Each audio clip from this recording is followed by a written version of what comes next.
Ashama akkam jirtu kabajamtoota maatiiwwan miidiyaa Kiilolee. Miidiyaan Kiilolee akkuma beekamu yeroo mara odeeffannoowwan wayitaawaa ta'an tokko tokkoon isin biraan ga'a. Hanga dhuma qophii keenyaatti nu hordofa. Sudaan pirezidaantiin Keeniyaa Wiiliyaam Ruuttoo IGAD keessatti garee jaarsummaa sanaaf hoogganaa ta'ee muudamuusaa akka hin fudhanne karaa ministeera dhimma alaa ibsa baasteen beekameera. Sudaan gahee pirezidaantii Wiiliyaam Ruuttoo akka hin fudhanne kan beeksifte IGAD hooggantoota Itoophiyaa, Keeniyaa, Somaaliyaa fi Sudaan kibbaa erga jaarsummaa keessa galuu beekamee boodadha. Sudaan gareen IGAD pirezidaantii Salva Kiir akkuma duraanitti hooggansa isaanii afanii fi IGAD keessatti gaafatamaa yeroof pirezidaantiin Jibuutii Omar Gilee ta'uu dhaabbishee beeksiftee jirti.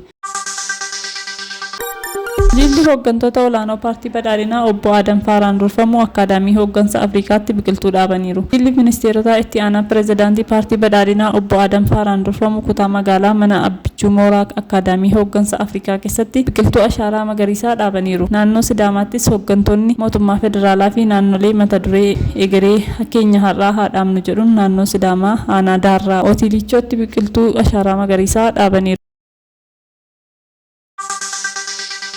Yakkoota daangaa ce'aa naannawaa daangaa Itoophiyaa fi Keeniyaatti raawwatamu waloon ittisuu waliigalameera. Jilli Koomishineera Koomishinii Poolisii Federaalaa fi Pirezidaantii yeroo gamtaa ajajoota Poolisii Afrikaa Bahaa Jeneraal Damballaash Gabra Mikaa'eliin durfamu Keeniyaatti guyyoota lamaaf daawwannaa hojii taasisaniiru. Yakka shororkeessummaa daddabarsa namoota seeraan alaa, baala sammuu adoochuu fi addaamoo seeraan alaa naannawaa daangaatti raawwatamu waloon ittisuuf waliigalameera. Jilichi Inspektara Jeneraala Tajaajila Poolisii Biyyaalessaa Keeniyaa fi Pirezidaantii yaa'ii waliigalaa Afripool Jeneraal Jaafet Kumee waliin dhimmoota walirratti mari'achuun ragaan poolisii federaalaa ni ibsa. Marii isaaniin yakkoota daangaa ce'aa naannawaa daangaa Itoophiyaa fi Keeniyaatti raawwatamu waloon ittisuuf walii galaniiru. Egaa dhaggeeffattoota keenya qophii keenya guyyaa har'aa asumaan goolabna. Yeroo gaarii qabadhaa. Galatoomaa.